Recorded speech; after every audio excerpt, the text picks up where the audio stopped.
Throughout his 17 years at Kimbel Mechanical Systems, Mr. Brad Smith has served in various roles, including Chief Executive Officer since 2015. He is responsible for the company's direction, oversight, culture, and reporting to shareholders. He also coordinates the efforts of the executive leadership team and the senior leadership team. Kimbel is currently the largest mechanical contractor in the state of Arkansas, employing 500-plus team members conducting business across 22 states. In 2016, Kimbel was recognized as one of the largest subcontractors in the United States on Engineering News-Record's Top 600 Contractors. Mr. Smith has taught in plumbing apprenticeship for the past 13 years and helped found a school in Springdale where approximately 120 people have received their trade license. The school has the highest first-time journeyman pass rate in the state of Arkansas and was the first in Arkansas to utilize online virtual environments where classrooms are networked together in trade education. He has served on various state boards and been involved with industry legislation over the past 10 years. Mr. Smith holds a Master Plumbing Contractor certification in 12 states and has performed work across the country for some of the nation's most respected general contractors. He is married to his wife, Laura Smith, of 21 years, and they have 4 children. They reside on a farm in Prairie Grove where he enjoys taking care of his animals and hunting. In addition, he has served as an elder at his church and been involved leading small groups for the past 20-plus years. Please help me in welcoming Mr. Brad Smith to the podium.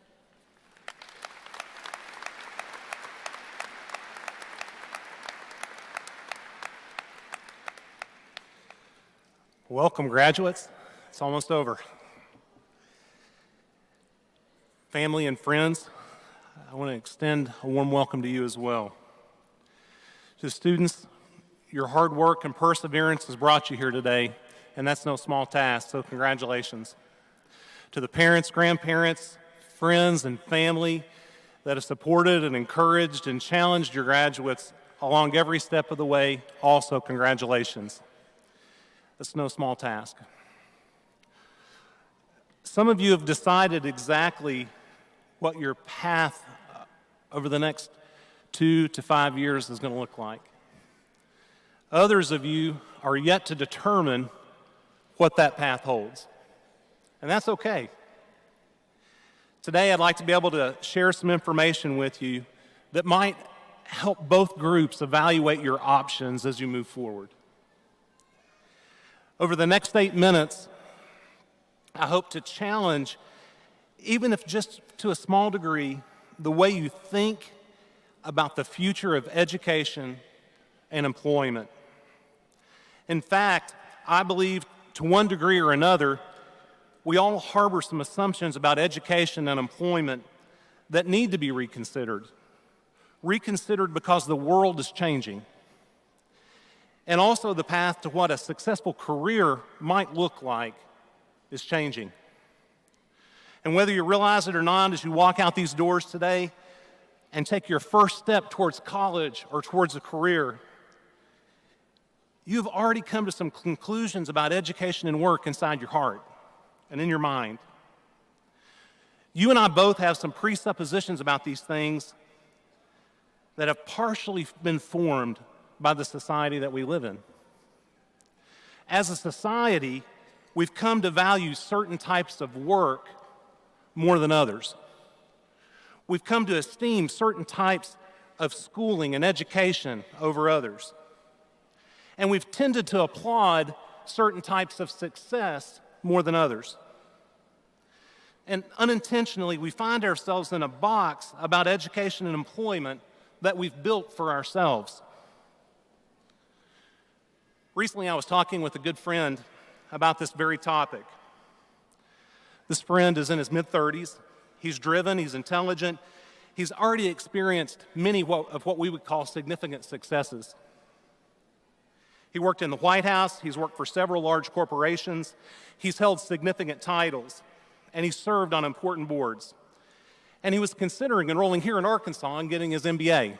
And I asked him, I said, why would you go back and do that? You've already had so many successes, and it seems like your career is on such a good footing. And here's what he told me. He said, I want to get my MBA, Brad, because I want to make sure I have the highest pay possible. I want to be at the top of that bracket. and I want to maximize the opportunities that I have with my current employer. And he said, I want job portability. So if I stay here in Northwest Arkansas or I go to some area of the United States or abroad, I can always find a great job. Those are worthy goals.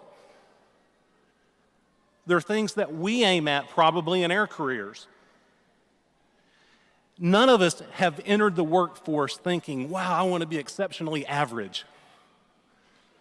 We all want to be successful. And I think those goals that my friend detailed, higher pay and maximized opportunity and job portability, are the fundamental aspects of how we might define career success. And I don't think that list has necessarily changed a lot over the years. But what has changed is the marketplace, and it's in the middle of changing. And what might change is the advice that an old-timer like me might give to some young graduates like you. For the last 80 years or so, the advice has been pretty simple and uniform. Go to college. That's it. If you want to be successful, going to college is a necessary next step for you to be successful. And you know what? That was and still is good advice for some. But what often gets lost in this well-intentioned push for higher education is that there are other equally viable paths to success.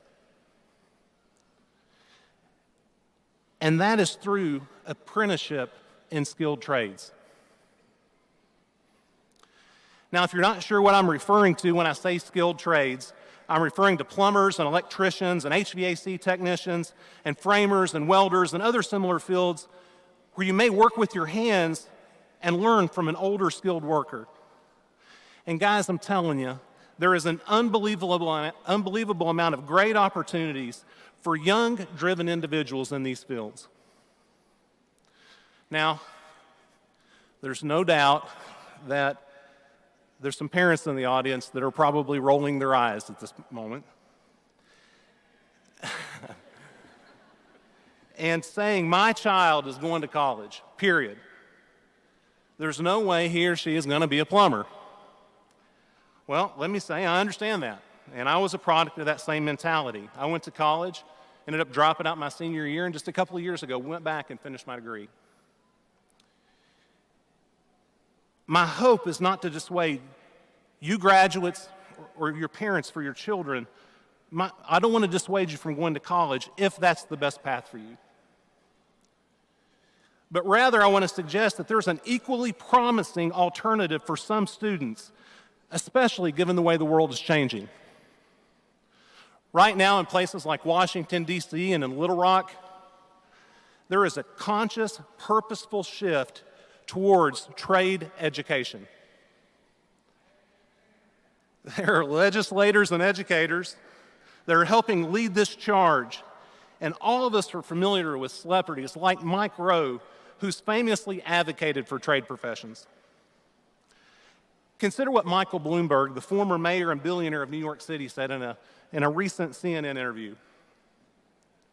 He says, I have some advice for high school seniors. Forget college, become a plumber instead. Today, if your kids want to go to college or become a plumber, you've got to think long and hard, Bloomberg said. If he's not going to a great school, or he or she are super smart academically, but have smarts in terms of dealing with people, being a plumber is a great job because you have pricing power and you have an enormous skill set.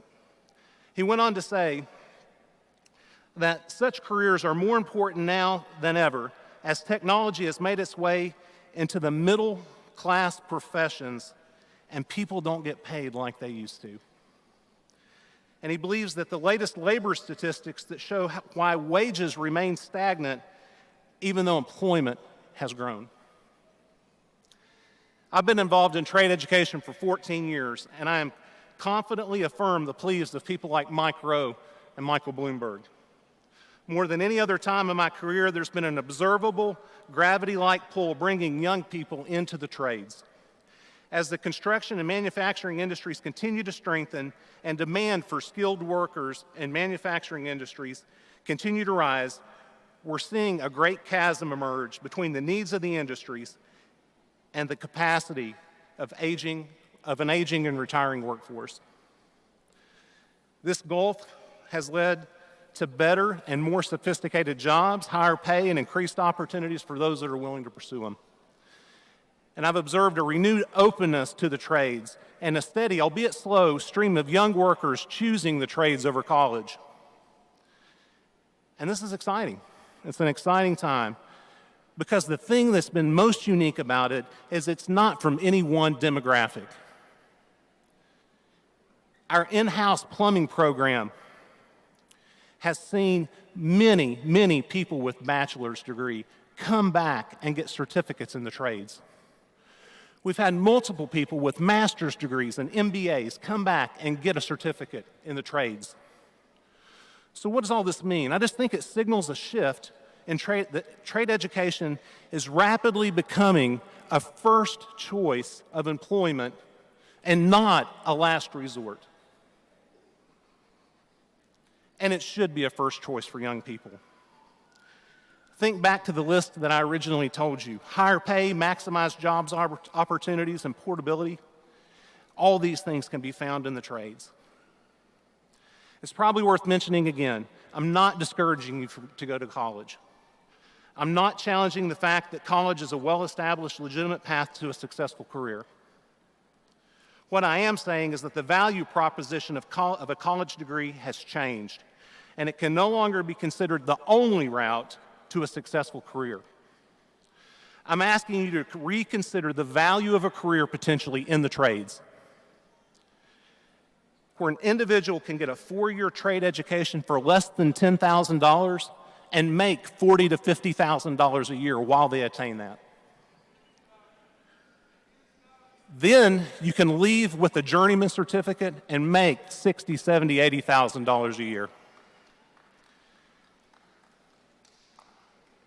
The significant things about that is today there are 44.2 million people that owe $1.3 trillion in student debt. So I think that's an option that's worth considering. So again, I'm not saying don't go to college or that college isn't worthwhile. All I'm saying is open your mind to other worthwhile opportunities that could be around you. Don't be swayed by stereotypes or presuppositions that you may have about the trades. I've met many parents who say, I don't want my kid to be a plumber. And while I understand maybe where that inclination comes from, I would implore you to consider that a career as a plumber or electrician or an HVAC technician or a welder may be one of the most stable and even fulfilling career opportunities you may ever have.